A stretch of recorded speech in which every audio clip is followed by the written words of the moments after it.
Guys, अगर आप एक इन्फ्लुएंसर या फिर कंटेंट क्रिएटर हो और तगड़े लेवल के एरियल शॉट्स लेकर अपने वीडियोस और ब्लॉग्स में चार चांद लगाना चाहते हो, या फिर जस्ट एज अ हॉबी और मस्ती के लिए अगर एक नया ड्रोन खरीदना चाहते हो, तो आज की वीडियो आपके लिए ही है। गाइस, आज मैं आपको दिखाने वाला हूँ अपना नया ड्रोन, जो कि है DJI का मिनी 4 प्रो। आज की वीडियो में सबसे पहले हम करेंगे इसकी अनबॉक्सिंग, उसके बाद बात करेंगे इसके फीचर्स और उड़ाने के रूल्स और रेगुलेशंस के बारे में, और एंड में मैं इसको उड़ाकर आपको इसके डिफरेंट शूटिंग्स मोड भी दिखाऊंगा। तो गाइज, मैं हूं आज आपका ड्रोन इंस्ट्रक्टर, तो लेट्स गेट स्टार्टेड।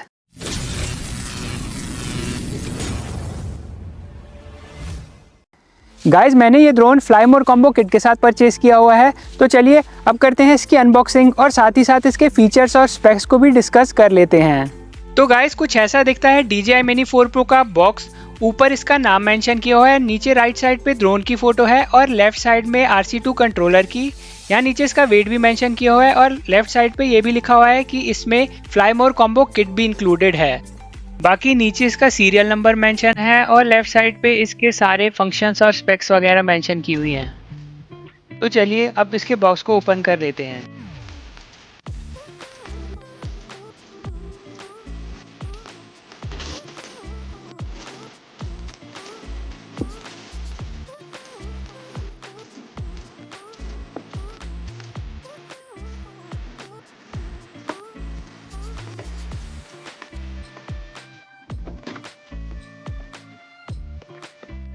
आप इस QR कोड को स्कैन करके DJI Fly app, video tutorials और यूज़र मैनुअल वगैरह देख सकते हो। गाइस, इस बैग में से बहुत ही गंदी केमिकल की स्मेल आ रही है। जैसे ही मैंने इसे बॉक्स से निकाला, मेरा पूरा रूम केमिकल की स्मेल से भर गया। वाह!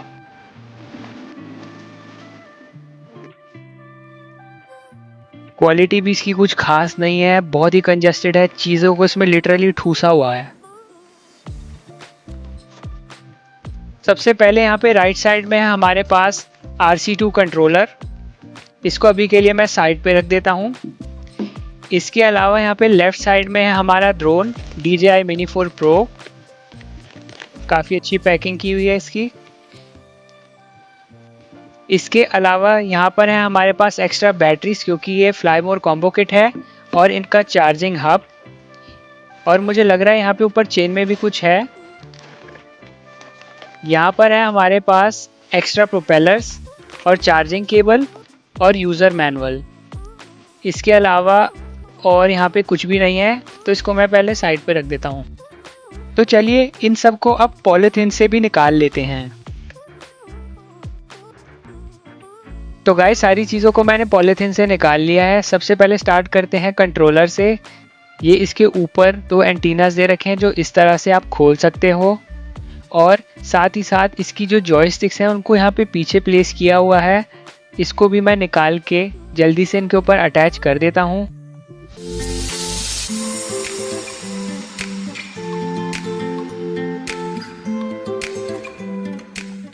कंट्रोलर को ऑन करने के लिए दोस्तों आपको पावर बटन को एक बार प्रेस कर दोबारा लॉन्ग प्रेस करना पड़ता है।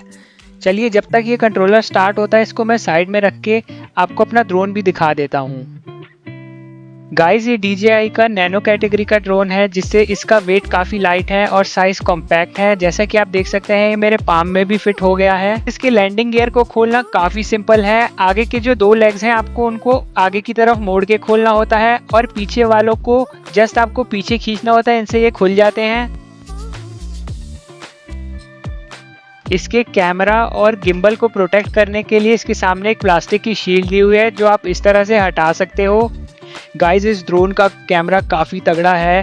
1.3 इंच का सेंसर इसमें लगा हुआ है, जिससे आप 48 मेगापिक्सल की फ़ोटोज़ क्लिक कर सकते हो और 4K 60 फ्रेम पर सेकंड तक वीडियो शूट कर सकते हो। इसका गिम्बल आपको काफ़ी स्टेबलाइज वीडियो शूट करने में हेल्प करता है। इस ड्रोन से आप जस्ट एक क्लिक से इंस्टाग्राम वगैरह के लिए वर्टिकल वीडियोस भी शूट कर सकते हो। हॉरिजॉन्टल से वर्टिकल में स्विच करना भी बहुत ही ज़्यादा इजी है। इसके बैक साइड पे है मेमोरी कार्ड और चार्जिंग स्लॉट, और उसी के डायरेक्ट नीचे बैटरी डालने की जगह भी है। फुल चार्ज करने पर इसकी बैटरी लगभग 30 मिनट तक का बैकअप दे देती है। जब आप अपना ड्रोन यूज़ कर चुके हो और उसे स्टोर करना चाहते हो तो आप उसके कैमरा के सामने ये प्लास्टिक शील्ड दोबारा से लगा सकते हो। इससे क्या होगा कि आपके कैमरा के सेंसर पे डस्ट वगैरह नहीं लगेगी और स्क्रैचेस वगैरह भी नहीं आएंगे। तो ये बहुत ही यूज़फुल चीज़ है।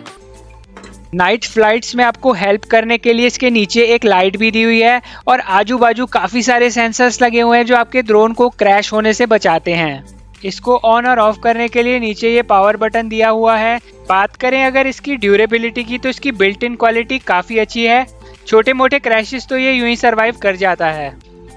तो गाइज अब मैं जल्दी से कंट्रोलर की सारी सेटिंग्स को फिनिश कर देता हूँ और फिर ड्रोन में मेमोरी कार्ड इंसर्ट करके इसको घर में ही एक बार उड़ा के भी आपको दिखा देता हूँ।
तो फ्रेंड्स अब बात करते हैं इस ड्रोन के शूटिंग और ट्रैकिंग मोड्स के बारे में। सबसे पहले कंट्रोलर के ऊपर आपको एक स्विच दिखाई दे रहा होगा जिसके ऊपर लिखा हुआ है C, N और S।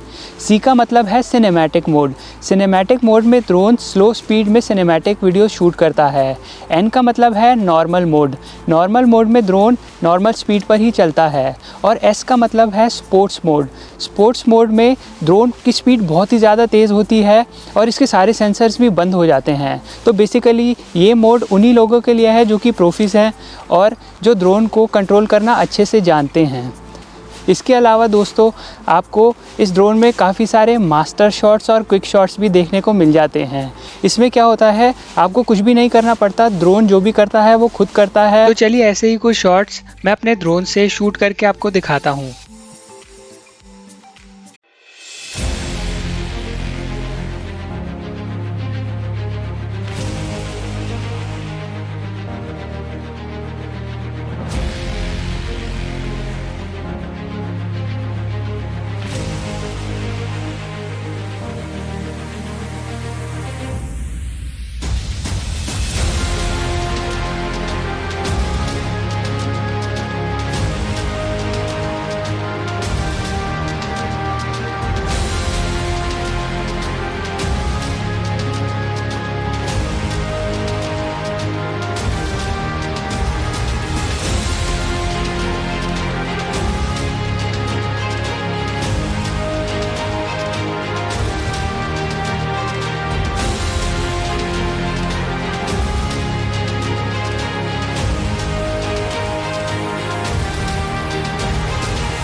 ड्रोन को वापस बुलाना भी काफ़ी ज़्यादा सिंपल है। आपको कुछ भी नहीं करना, सिर्फ स्क्रीन के ऊपर लेफ्ट साइड पे एक बटन प्रेस करना है और आपको एक ऑप्शन शो होगा रिटर्न टू होम।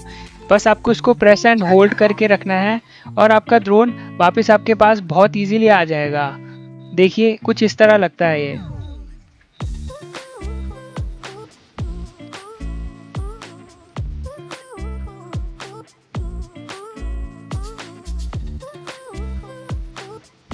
वो देखो गाइस, ड्रोन अब दिखना स्टार्ट हो गया है। ये स्लोली नीचे आ रहा है।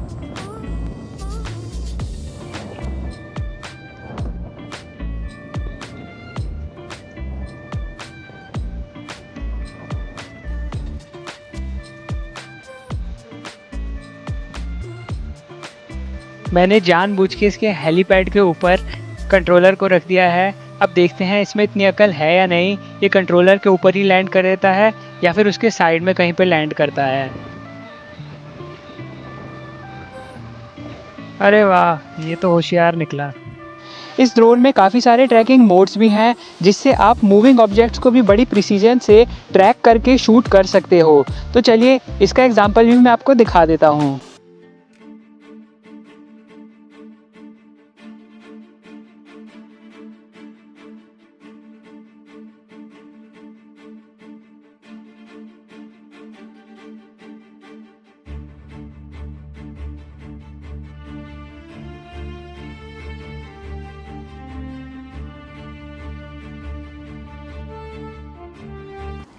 गाइस, बाकी कंट्रीज़ की तरह ही जर्मनी में भी अगर आपको ड्रोन फ्लाई करना है तो आपको कुछ रूल्स और रेगुलेशंस फॉलो करने पड़ते हैं। सबसे पहला रूल तो यह है कि आपको एक लाइबिलिटी इंश्योरेंस लेनी पड़ेगी, क्योंकि अगर आपने ड्रोन उड़ाते समय किसी की प्रॉपर्टी को डैमेज कर दिया तो अगर आप इंश्योर्ड हो तो इंश्योरेंस कंपनी उसको वो अमाउंट पे कर देगी। सेकंड रूल ये है कि अगर आपके ड्रोन में एक कैमरा लगा हुआ है तो आपको उसको फेडरल एविएशन एजेंसी में भी रजिस्टर करना पड़ेगा। रजिस्ट्रेशन के बाद वो आपको एक आईडी नंबर प्रोवाइड करते हैं जिसे आपको प्रिंट करके आपके ड्रोन पे पेस्ट करना पड़ेगा। और अगर आपके ड्रोन का वेट 250 ग्राम से अबव है तो आपको ड्रोन का लाइसेंस भी करना पड़ेगा। तो ये सारे रूल्स फॉलो कर आप बिना किसी दिक्कत के, बिना किसी प्रॉब्लम के अपने ड्रोन को आराम से उड़ा सकते हो।